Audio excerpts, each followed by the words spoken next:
Welcome to online economics class. Students, ये video number 2 है on chapter globalisation. Last video में हमने discuss किया था अबाउट द मल्टीनेशनल कंपनीज और इंटरनेशनल ट्रेड के बारे में, और हमने समझा था कि जो एमएनसीज होती हैं वो किस तरह से प्रोडक्शन कंट्रोल करती है अक्रॉस डिफरेंट कंट्रीज़। तो हमने ये भी स्टडी किया था कि how the production of MNCs are spreading all over the world, किस तरह से वो स्प्रेड होता है, फैला होता है, और वो क्या क्या एडवांटेजेस गेन करते हैं जब वो प्रोडक्शन करते हैं डिफरेंट कंट्रीज़ के अंदर, क्या उनको एडवांटेज होती है। चलिए आज इस चैप्टर का बहुत इंपॉर्टेंट टॉपिक स्टडी करते हैं, that is interlinking production across countries. कि जब एक एमएनसी किसी दूसरी कंट्री में प्रोडक्शन एक्टिविटी करने के लिए जाती है तो वो कैसे अपने आप को इंटरलिंक करती है ना। तो उसके पास क्या क्या ऑप्शंस होते हैं। एमएनसीज उन प्लेसेस पर प्रोडक्शन सेटअप करती है जो कि मार्केट के क्लोज होते हैं, और जिन प्लेसेस पर उसे स्किल्ड और unskilled labour very low cost per available होती है, और साथ में जो अदर फैक्टर्स ऑफ प्रोडक्शन हैं वो भी ईजिली अवेलेबल हो। एमएनसीज को इस तरह की कंडीशंस अवेलेबल होती है जिन प्लेसेस पर, वहाँ पर एमएनसीज अपनी फैक्ट्रीज या ऑफिसेज प्रोडक्शन के लिए सेटअप करता है और कैपिटल इन्वेस्टमेंट करता है। मतलब जो मनी है that is spend to buy assets such as land, building, machine and other equipment is called. तो जब एमएनसीज डिफरेंट एसेट्स बिल्ड करते हैं और उसके लिए मनी को एक्सपेंडिचर खर्च करते हैं, वो एसेट्स हो सकती है लैंड, बिल्डिंग, मशीन, तो ये जो एक्सपेंडिचर होता है दिस इज़ कॉल्ड इन्वेस्टमेंट, इसको कहते हैं investment. So investment by MNC is called foreign investment. तो जो मल्टीनेशनल कंपनीज होती है और किसी दूसरी कंट्री में जाके एक्सपेंडिचर करती है मनी का, तो वो फॉरेन इन्वेस्टमेंट कहलाता है। So any investment is made with the hope that this asset will earn profit. Expenditure को हम इन्वेस्टमेंट कहते हैं जिसमें ये होप होती है कि वो फ्यूचर में अर्निंग देगा। सो फर्स्ट जो टाइप है प्रोडक्शन अक्रॉस कंट्रीज़ में वो है आपका joint venture. Joint venture joint venture में क्या होता है कि जो एमएनसीज होती है वो प्रोडक्शन सेटअप करती है विद लोकल कंपनीज। मतलब जैसे इंडिया में अगर कोई एमएनसी आएगी तो वो अपनी प्रोडक्शन जब सेटअप करेगी तो किसी लोकल कंपनी, मतलब जो हमारी डोमेस्टिक कंपनी है, हमारे देश की कोई कंपनी है, उसके साथ वो एक तरह से पार्टनरशिप करेगी, और उस पार्टनरशिप को जॉइंट वेंचर कहा जाता है। और द बेनिफिट टू लोकल, अब इसमें बेनिफिट क्या होता है लोकल कंपनी को, तो पहला है कि MNC can provide money for additional investment के लिए मनी प्रोवाइड कराएगी, जिससे वो मशीन्स और दूसरी चीज़ें जो प्रोडक्शन में यूज़ होगी वो परचेज कर। सेकंड जो है वह है MNC might bring with them the latest technology for production. और साथ में जो मल्टीनेशनल कंपनी आएगी किसी डेवलप्ड कंट्री से तो वो लेटेस्ट टेक्नोलॉजी लेके आती है, तो लेटेस्ट टेक्नोलॉजी का फ़ायदा मिलेगा लोकल कंपनी को, है ना। वो न्यू टेक्नोलॉजी को यूज़ करके अपनी प्रोडक्शन एक्टिविटी को एक्सपेंड कर सकती है, बढ़ा सकती है। तो दोनों तरह से टू फोल्ड बेनिफिट हुआ, नंबर 1 एडिशनल मनी का और नंबर 2 टेक्नोलॉजी का। सो फर्स्ट टाइप हमने पढ़ा joint venture. Now number 2 is buying local companies.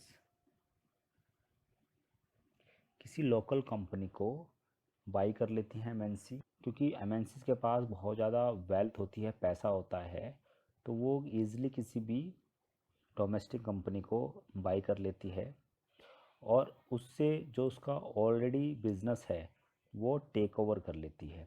मतलब जो ऑलरेडी उसके अगर कस्टमर हैं तो वो उसके लिए बेनिफिशियल होता है, उसको अपनी मार्केट या कह सकते हैं अपना प्रोडक्ट इस्टेब्लिश करने की ज़रूरत नहीं पड़ती है, और वो मार्केट उसको ऑलरेडी मिल जाता है, जिससे वो अपना जो प्रोडक्शन है या जो अपनी सेल है उसको एक्सपेंड कर सके, उसको बढ़ा सके। इसका एक एग्ज़ाम्पल यहाँ पर गिवन है, अगर आप देखेंगे कि इन्होंने एक एग्ज़ाम्पल दिया है कारगिल फूड्स का, और ये बहुत बड़ी एमएनसी कंपनी है अमेरिका की, और उसने इंडिया की एक स्मॉल कंपनी थी पारक फूड्स जिसको टेक ओवर किया था या कह सकते हैं उसको बाय किया था। सो जो पारक फूड की थी उसकी एक लार्ज मार्केटिंग नेटवर्क था, मतलब उसकी पहले ही मार्केट थी जिसमें उसके साथ बहुत सारे कस्टमर्स जुड़े हुए थे जो कि पूरे इंडिया में फैले हुए थे। सो जो ब्रांड था वो रेपुटेड था। तो पारक फूड्स जो है had 4 oil refineries whose control has now shifted to Cargill. तो जो 4 रिफाइनरीज थी पारस जो 4 रिफाइनरीज थी परख फूड की, वो भी उनकी जो ओनरशिप थी वो भी ट्रांसफ़र हो गई थी कारगिल कारगिल कंपनी को। सो जो Kargil is a now the अब क्योंकि जो पहले से मार्केट बेस था परख फूड्स का वो ट्रांसफ़र हो गया कारगिल के पास, और कारगिल एक ऑलरेडी एमएनसी कंपनी थी, तो वो now the largest producer of edible oil in India. तो जो कारगिल थी वो आते ही इंडिया में जैसे ही वो बिज़नेस करने के लिए आई, वो आते ही सबसे बड़ी प्रोड्यूसर हो गई एडिबल ऑयल का, क्योंकि उसने जो 4 रिफाइनरी थी इंडिया के अंदर वो उनको टेक ओवर कर लिया था फ्रॉम द पारक फूड से। तो जाहिर सी बात है कि जो एमएनसीज है उनकी जो वेल्थ है वो किसी किसी कंट्री के जो बजट होता है उससे ज़्यादा है। तो कहीं ना कहीं जो एमएनसीज होती हैं वो हर एक कंट्री को या उसकी पॉलिसीज़ को अफेक्ट करती है, इन्फ्लुएंस करती है, प्रभावित करती है। और जब इस तरह की एमएनसीज किसी इकोनॉमी में इन्वेस्टमेंट करती है तो उसकी जो जीडीपी है या फिर जो उसकी वेल्थ है वो इंक्रीज़ होती है। अब एक और थर्ड जो टाइप स्टडी कर लेते हैं, और थर्ड जो टाइप है that is by placing order to local companies, by placing order to local companies. अब इसमें क्या करते हैं, जो एमएनसीज होती हैं वो लोकल कंपनीज मतलब डोमेस्टिक कंपनीज को ना तो टेक ओवर करती है ना ही उनके साथ जॉइंट वेंचर करती है।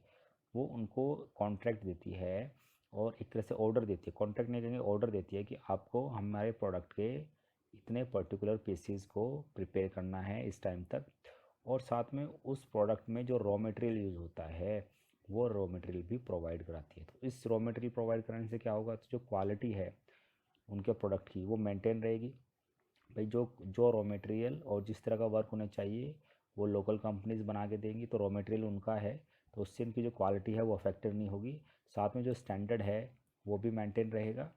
सो अब इससे क्या होगा कि जो एमएनसीज हैं उन्हें पहले कैपिटल इन्वेस्टमेंट नहीं करना पड़ेगा इकोनॉमी के अंदर, ना लैंड परचेज करनी पड़ेगी ना कैपिटल इन्वेस्टमेंट करना पड़ेगा। सिर्फ वो क्या कर रही है, वो लोकल कंपनीज को कॉन्ट्रैक्ट दे रही है या उनको एक तरह से हायर कर रही है फॉर देयर प्रोडक्शन एक्टिविटी। ये ज़्यादातर देखा गया है जो गारमेंट्स होते हैं या स्पोर्ट्स से रिलेटेड इक्विपमेंट्स होते हैं उसमें ये ज़्यादा देखा गया है। So now let me discuss its further.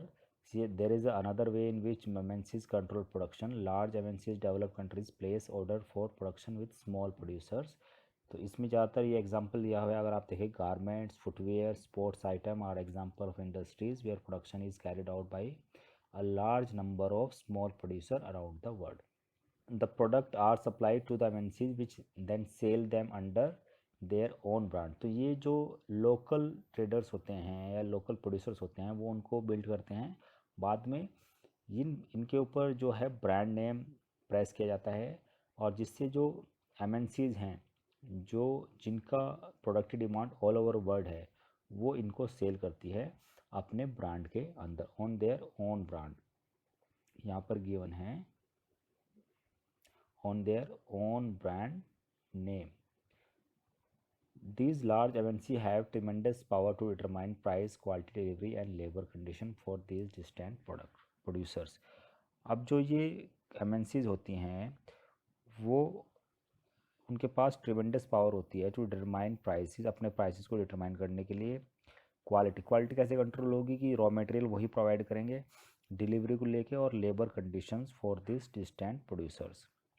तो इस तरह से हम कह सकते हैं कि there is a various ways जिनके थ्रू एमएनसीज स्प्रेड करती है प्रोडक्शन एक्टिविटी को या इंटरेक्ट करती है लोकल प्रोड्यूसर्स को by various countries across the globe या अक्रॉस द वर्ल्ड। पहला हमने तरीका पढ़ा by setting up partnership with local companies. Number 2 जो है वो है by using the local companies for supplies, और नंबर 3 है by closely competing with local companies और बाइंग दैम अप। तो ये 3 तरीके हमने पढ़े हैं, ठीक है। तो तीनों ही यहाँ पर गिवन है तो ये कहा जा सकता है कि एमएनसी जो है भाई वो बहुत ज़्यादा स्ट्रॉन्ग इन्फ्लुएंस कर रही है या प्रभावित कर रही है जो प्रोडक्शन को, वो डिस्टेंट लोकेशंस पे, दूर दूर जो लोकेशंस है वहाँ पर। So as a result production is in this widely depressed location is getting interlinked. तो इस तरह से जो प्रोडक्शन है दूर दराज के क्षेत्रों में वो भी इंटरलिंक्ड है थ्रू द एमएनसीज। तो यहाँ पर जो आप अगर देखेंगे कि ये इमेज भी गिवन है, यहाँ पर किसी एमएनसीज ने कॉन्ट्रैक्ट दिया हुआ है स्मॉल इंडस्ट्री को टू मेकिंग अ फुटबॉल। तो ये जो यहाँ पर लेबर है, जो लेडीज़ लेबर है, ये फुटबॉल को एक तरह से बिल्डअप कर रही है।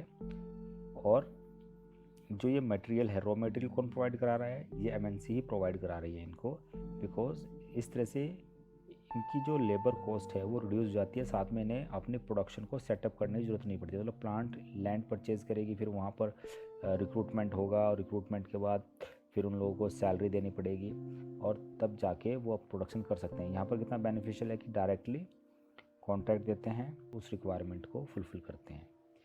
So that's all for today students. Thank you, have a nice day.